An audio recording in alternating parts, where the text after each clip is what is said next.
In my personal opinion, I've said this, I actually think AOC is very good for the Republican Party. She's very good for conservatives. I think she shows people just how radical the left has become. In fact, there was never this much conversation about how radical the left is until she entered in and she said, I'm a socialist. She started stomping around.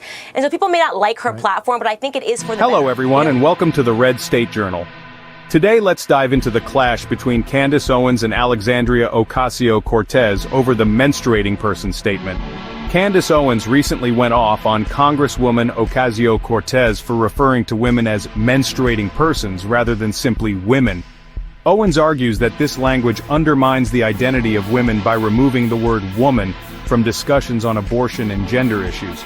She claims it reflects a radical left-wing ideology that's increasingly detached from basic biology. Owens believes that Ocasio-Cortez's actions and statements, like reducing women to menstruating persons, highlight the extremism of the left. According to Owens, this actually benefits conservatives by exposing this shift in discourse.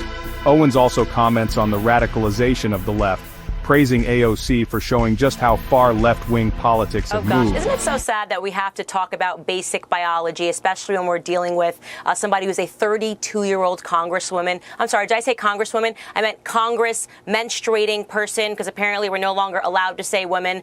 I mean, this is so ridiculous. And here's what's really funny.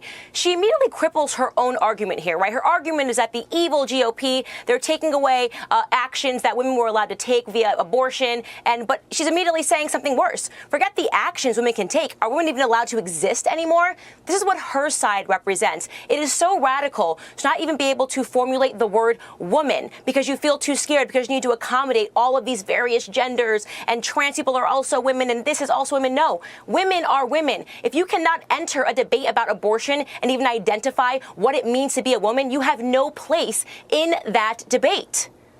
So you look at this Texas law, and she immediately says, of course, doesn't want to commit to a gender, but also says, pack the court, blow up the filibuster. Does she have a constituency, Candace? Is she an army of one with a big profile? Does she speak for a lot of people?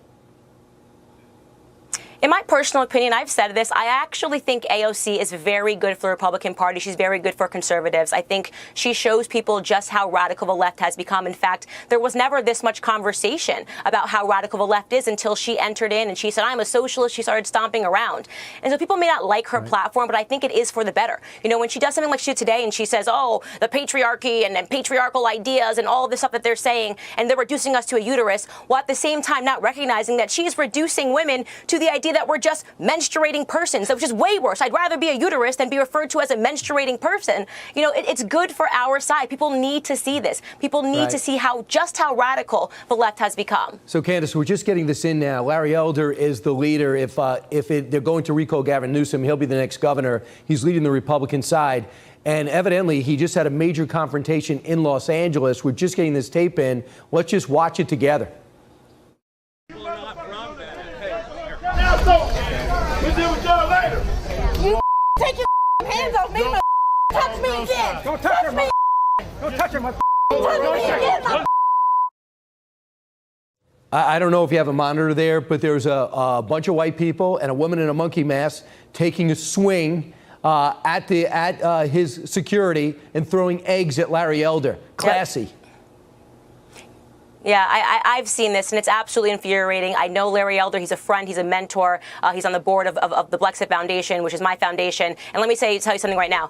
If this was on the other side, if a white woman wearing a monkey mask threw an egg at a black Democratic candidate, this would be wall-to-wall coverage. And actually, this might actually constitute a hate crime in Los Angeles. We need to find out exactly who this woman is. She needs to be arrested, and charges need to be brought, because this is absolutely criminal and disgusting, and it might be racist. I'm unsure why she was wearing the monkey mask. I have no idea why she was wearing it, but I'd like to see more information about that. Right. Very interesting. They also called Larry's son, some of his entourage son. And keep in mind, too, this is somebody they're trying to label the black face of white supremacy, which is ridiculous on its face and its definition. Guy grew up in South Central and wants to fix the state that's been broken by the most inadequate governor outside the one we used to have here in quite some time. Candace Owens, thanks so much. And by the way, Larry Elder's going to be on tomorrow night. Thank you for having me. Of course.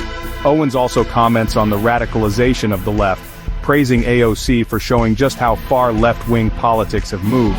She expresses frustration over the lack of recognition of women's biological and social identity, contrasting it with AOC's focus on accommodating various genders. Owens suggests that this debate over gender identity and abortion rights signals a broader breakdown of traditional views on womanhood. In a related segment, there's a news story about Larry Elder, a Republican figure, who faced an assault by a woman in a monkey mask during a political event. Owens reacts strongly, calling for the woman to be arrested. She points out the double standards in media coverage if the roles were reversed, emphasizing the racial and political dynamics at play in the incident. That's all for today's rundown on the Red State Journal. Don't forget to like, share, and subscribe. See you next time.